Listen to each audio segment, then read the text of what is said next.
नमस्कार फ्रेंड्स, अर्पणा म्हात्रे चॅनलवर तुमचे खूप खूप स्वागत आहे।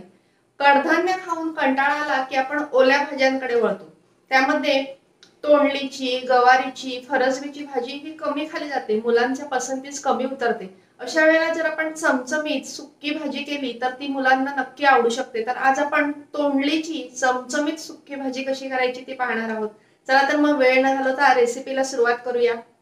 www.youtube.com/Arpana Mhatre. Please subscribe my channel and press the bell icon to get notifications of all my new videos. तर ही तोंडलीची भाजी करण्यासाठी मी कोवळी हिरवीगार तोंडली छान उभी चिरून घेतलेली आहेत। अशा पद्धतीने उभे काप करायचे आहेत।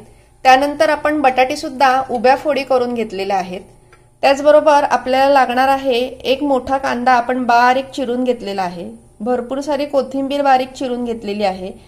एक मोठी हिरवी मिरची बारीक चिरून घेतलेली आहे। त्याचबरोबर मी ओला नारळ एक मोठा चमचा एवढा घेतलेला आहे। तसेच एक चमचा शेंगदाण्याचा कूट घेतलेला आहे, एक मोठा चमचा। शेंगदाण्याचा कूट घातल्यामुळे ह्या भाजीला खूप छान चव येते, त्यामुळे हा नक्की घाला, हा स्किप करू नका। तसेच आपल्याला आपले बेसिक मसाले लागणार आहेत घरातलेच। त्यामध्ये आपण जिरं घेतलेलं आहे, राई घेतलेला आहे एक छोटा चमचा प्रत्येकी। त्याबरोबर मी 2 चमचे आमचा भंडारी स्पेशल मसाला घेतलेला आहे, एक चमचा मिरची पूड घेतलेली आहे, एक छोटा चमचा एवढा गरम मसाला घेतलेला आहे, एक चमचा हळद घेतलेली आहे, एक चमचा हिंग घेतलेला आहे छोटा। त्यानंतर आपण एक छोट्या लिंबा एवढा गूळ घेतलेला आहे, मीठ घेतलेला आहे चवीनुसार आणि आपल्याला तेल लागणार आहे। तर चला आता ही भाजी कशी करायची ते पाहूया। तोंडली शिजायला थोडासा वेळ लागतो, त्यामुळे आपण ही भाजी कुकरमध्ये करणार आहोत। तर कुकरमध्ये मी आता 2 पळ्या तेल घालते। थोडीशी चमचमीत व्हावी म्हणून मी 2 मोठ्या पळ्या एवढं तेल घातलेलं आहे। तुम्ही हे प्रमाण थोडंसं कमी जास्त करू शकता। तेल बऱ्यापैकी तापलेलं आहे। आपण घालूया राई। राई चांगली तडतडली, आता घालूया जिरं। जिरं सुद्धा फुललेलं आहे। आता घालूया कांदा, कोथिंबीर आणि मिरची।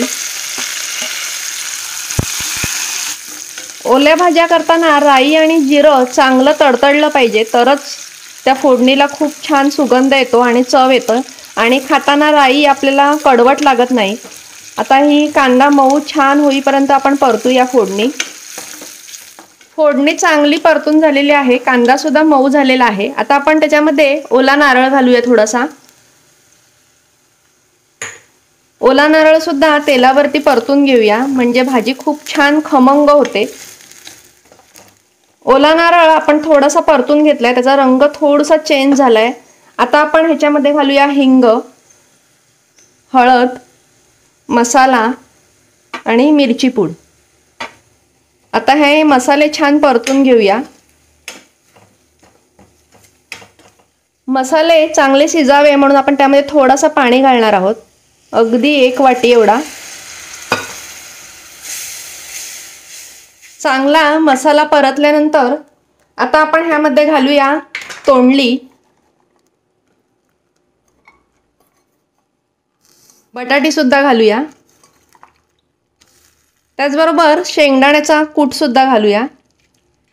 पुन्हा सर्व छान मिक्स करूया मसाल्यामध्ये। आपल्याला सुक्की भाजी करायची आहे, तर खूप जास्त पाणी नाही घालायचे, शिजण्यापुरतीच आपल्याला पाणी घालायचं आहे। पहिले चांगलं परतून घेऊया। ह्या पद्धतीने ही भाजी केली तर खूप चविष्ट होते। गौरी गणपतीला नैवेद्यासाठी आपण ही भाजी नक्की करू शकतो। आता थोडंसं पाणी घालते मी 1 वाटी अजून।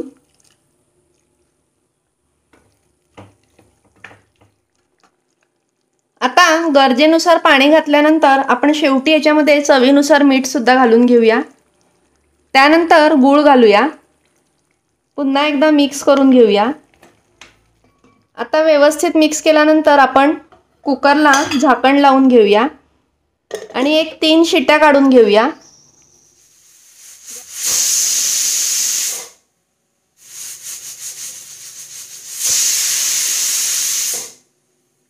आता 3 शिट्ट्या झालेल्या आहेत। मी गॅस बंद करते आणि थोडा वेळ वाफ उडून देऊया, मग आपण झाकण उघडूया।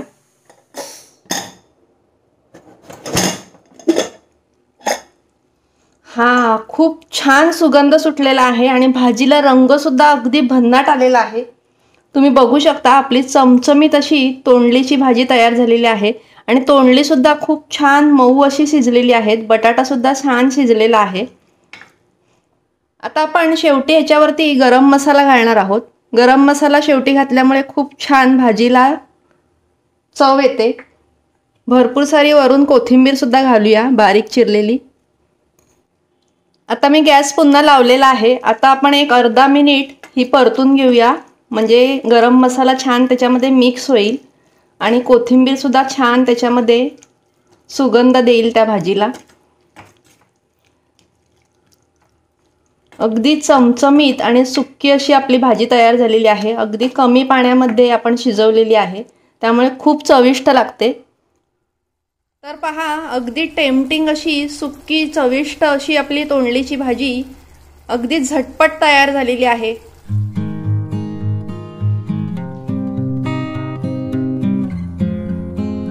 तर आजची ही चमचमीत चविष्ट तोंडली आणि बटाट्याची सुक्की भाजी तुम्हाला आवडली का?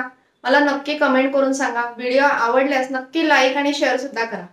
असेच छान छान व्हिडिओज पाहण्यासाठी अर्पणा म्हात्रे चॅनल तुम्ही पाहता, परंतु अजून सबस्क्राईब केलं नसेल तर सबस्क्राईब करा। बाजूला बेल आयकॉन असते ते नक्की प्रेस करा, म्हणजे माझ्या सर्व नवीन व्हिडिओजचे नोटिफिकेशन तुम्हाला लगेच मिळेल। स्वस्त राहा, सुरक्षित राहा आणि खात राहा। बाय फ्रेंड्स, नमस्कार।